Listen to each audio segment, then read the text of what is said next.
All right, which of the following is a graph of the equation y equals 3x minus 2? Okay, this is a review of linear equations.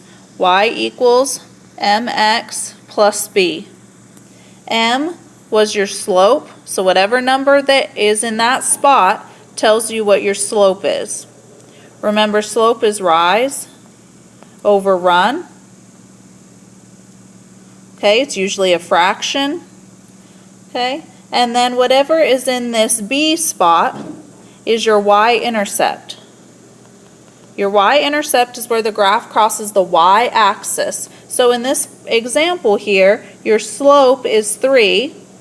So slope is 3, which is the same as 3 over 1. So you would go up 3 over 1. And your y-intercept is negative 2. So you're looking for one of these graphs that crosses at negative 2, crosses the y-axis at negative 2, and then goes up 3 over 1. So this graph A crosses the y-axis at 0, not at negative 2. So the answer is not A. C looks like it crosses down at 1, 2, 3 actually. So it's closer.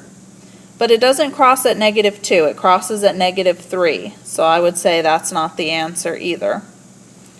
Okay, B crosses down at 1, 2, negative 2.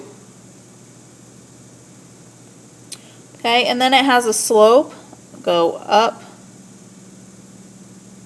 1, 2, 3 over 1. That's where that's crossing. So that matches. The answer is B. D crosses up here at positive 2, so just from the y-intercept. Only the y-intercept gave me the answer. You didn't even really need the slope, but the slope matched as well.